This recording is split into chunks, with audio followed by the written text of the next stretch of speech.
marketing manager for Caffe.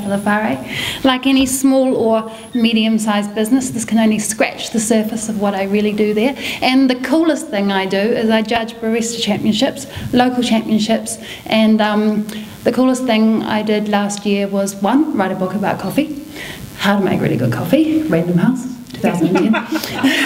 Available at all good booksellers. And I judged the finals of the World Barista Championships, and I know you guys will have no idea about that, just as I had no idea about Pecha Kucha. What the hell is that?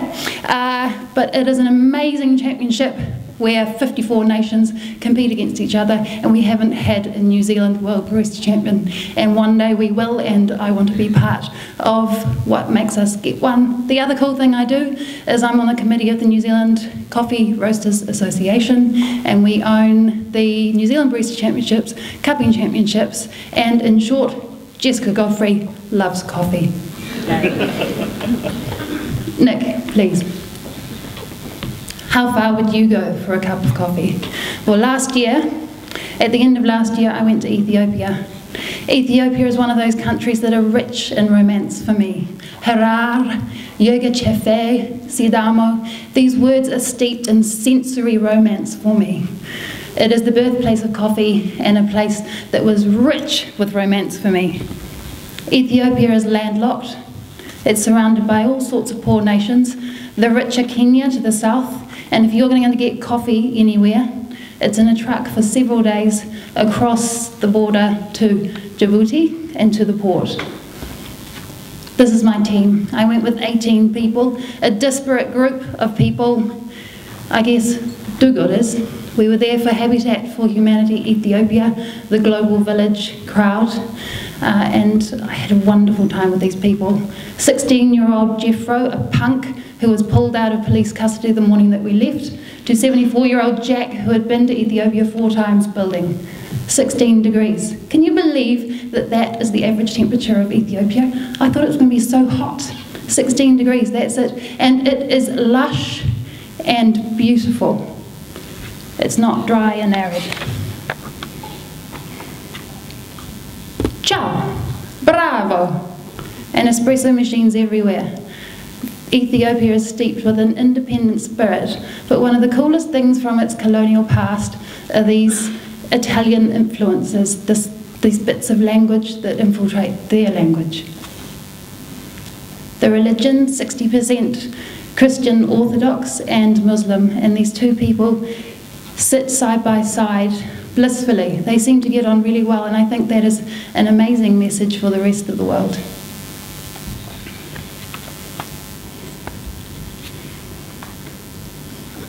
It's one of the earliest Christian countries. 12th century is when these rock-hewn churches in Lalibela were constructed. This St. George is one of the most famous of the monolithic rock-hewn churches, and it's a glorious place. Coffee is an integral part of the life of Ethiopians, and it's always served sweet and always with popcorn. They roast their own, they grind it in a Messalem porter, and they serve it in these elegant jugs. And that's the jug there. So this is Jimma, this is the birthplace of coffee, and these are the jugs that they always serve their coffee in, so that when they pour it, the grounds don't come into the cup. And just so that you know that Jimma is the origin of coffee, in every street corner you will see these jugs or illustrations that celebrate that heritage. So I saw a lot of this.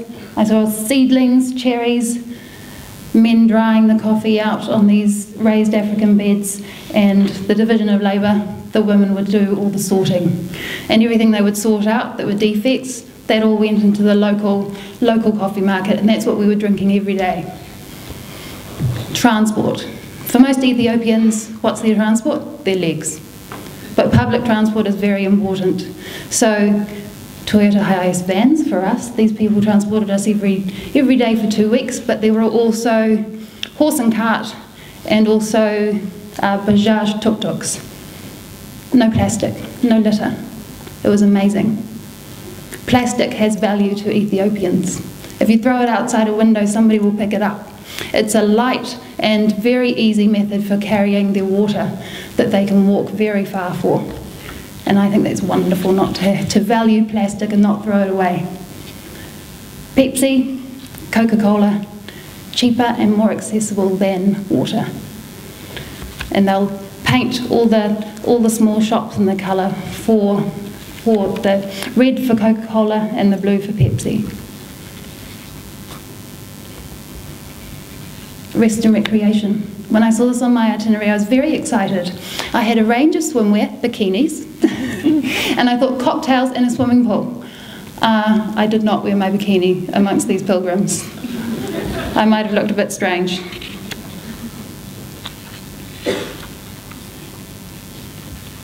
Now the build, the reason we were really there. 2 weeks, building houses for locals and with locals. So it was digging, framing, hammering headless nails into hard eucalyptus wood and throwing it with mud. Now, why build alongside them and why not give them the $7,000 each? $7,000 times 18 people, that's a lot of building. But I think it's about motivation, working alongside them and letting them see that working collaboratively they can achieve greatness. And what we achieved was making a lot of friends, wonderful friends I still have.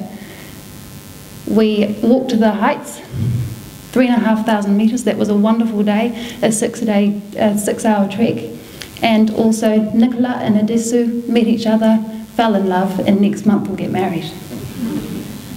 What is the future for Ethiopia? I see so much potential in that country. Tourism, there's so much beauty there. There are more World Heritage Sites in Ethiopia than in any other country. There are hippos in Bahira, just as you walk along. Also hydropower. At the moment they make more money out of coffee than anything else, but they could make so much more money out of their hydropower. That's the Blue Nile Falls, the source of so much water power, and they could sell it to their neighbours.